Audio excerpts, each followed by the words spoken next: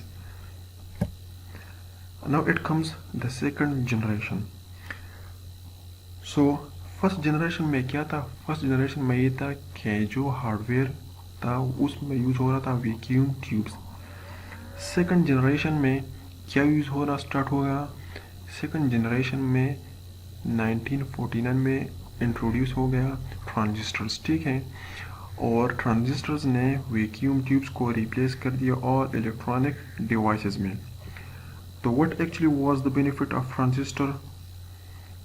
کہ انہوں نے ٹرانزسٹرز یوز کرنا اسٹارٹ کر دیا اور ویکیوم ٹیوبس کو یوز کرنا چھوڑ دیا. تو ٹرانزسٹر کے فیو ایڈوانٹیجز ہیں.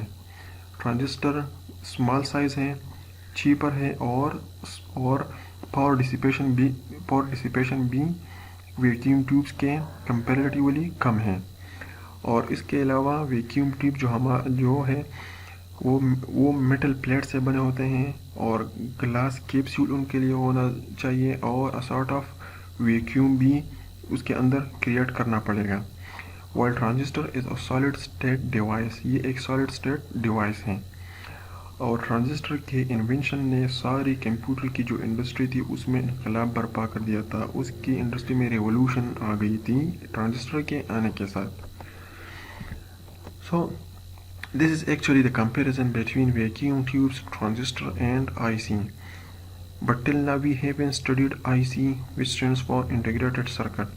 So یہ ہمارے پاس ویکیوم ٹیوب ہے، تو ہم کنسیڈر کر سکتے ہیں، ہم کمپیئر کر سکتے ہیں ویکیوم ٹیوب کے سائز کو اور ٹرانزسٹر کے سالڈ اسٹیٹ کا جو ٹرانزسٹر ہے اس کو ہم کمپیئر کر سکتے ہیں. اس کی سائز اس کے مقابلے میں بہت ہی زیادہ چھوٹا ہے، اور اس کے جگہ پھر ہم آئی سی بھی یوز کر سکتے ہیں، اور آئی سی یوز اسٹارٹ ہونا شروع ہو گئی تھی پھر. تو یہ actually a sort of comparison ہے between vacuum tube, transistor and I C. Transistor is better than vacuum tube and I C is better than transistor, discrete transistor. اس کے بعد اسٹارٹ ہو گیا تھا تھرڈ جنریشن. تھرڈ جنریشن میں actually جو prominent feature تھا یا جو پرومیننٹ ٹیکنالوجی تھی وہ تھی انٹیگریٹڈ سرکٹ کی. انٹیگریٹڈ سرکٹ سے پہلے کیا تھا؟ انٹیگریٹڈ سرکٹ کیا ہے؟ انٹیگریٹڈ سرکٹ سے پہلے ہمارے پاس جو کمپوننٹس تھے وہ سپریٹ مینوفیکچر ہو رہے تھے. ٹھیک ہے، اور انہی سپریٹ کمپوننٹس کو ہم کہہ رہے تھے ڈسکریٹ کمپوننٹ. ان کو کیا کہتے ہیں؟ ان کو کہتے ہیں ڈسکریٹ کمپوننٹس. ٹھیک ہے، اور 1950 سے 1960 تک کمپیوٹرز میں یا اس کے علاوہ جو بھی الیکٹرانک کمپوننٹس، الیکٹرانک ڈیوائسز تھی، ان میں ڈسکریٹ کمپوننٹس یوز ہو رہی تھی، لیکن they were manufactured separately wired on circuit boards and then installed in computers and other electronic devices. تو ان میں ایکچولی مسئلہ یہ تھا کہ سپریٹ کمپوننٹس کو مینوفیکچر کر رہا تھا، اس کے بعد ان ڈسکریٹ کمپوننٹس کو، ڈسکریٹ ڈیوائسز کو سرکٹ بورڈز پہ لگا دیا جاتا، اور انہی سرکٹ بورڈز کو پھر کمپیوٹرز پہ انسٹال کرتے تھے. تو ان میں مسئلہ یہ تھا کہ وہ ایکسپینسو بھی تھے اور سائز بھی بڑا تھا اور ویٹ بھی بہت زیادہ تھا. تو اس کی جگہ پھر انٹیگریٹڈ سرکٹ مارکیٹس میں آ گئی. ٹھیک ہے، ڈسکریٹ کمپوننٹس کا یہ مسئلہ تھا کہ جو ہی ٹائم گزرتا گیا تو ریسرچرز کا اور انجینئرز اور سائنٹسٹ کا یہ موٹو تھا کہ ہم پاورفل کمپیوٹرز وہ ڈیزائن کر لیں. تو پاورفل کمپیوٹرز ڈیزائن کرنے کے لیے بہت ہی زیادہ ٹرانزسٹرز وغیرہ کی ضرورت پڑتی تھی. تو اگر ہم ڈسکریٹ کمپوننٹس کو بہت ہی زیادہ نمبر پہ یوز کر لیں تو اسی طرح پاورفل اور کمپیوٹیشنلی ایفیشینٹ جو کمپیوٹرز تھے ان کا سائز بہت زیادہ بڑھ جاتا. تو اسی لحاظ سے پھر انٹیگریٹڈ سرکٹ پہ انہوں نے توجہ دی کہ ہم اس طرح وہ ٹیکنیک لے آئیں کہ اس میں ہم بہت ہی زیادہ کمپوننٹس کو ایک اسمال آئی سی پہ انکلوزڈ کر سکیں. اس کا اندازہ آپ یہ لگا سکتے ہیں کہ جو ارلی کمپیوٹرز تھے ان میں 10,000 ٹرانزسٹرز یوز ہو رہے ہیں. تو آپ خود اندازہ لگا لیں کہ آج کل جو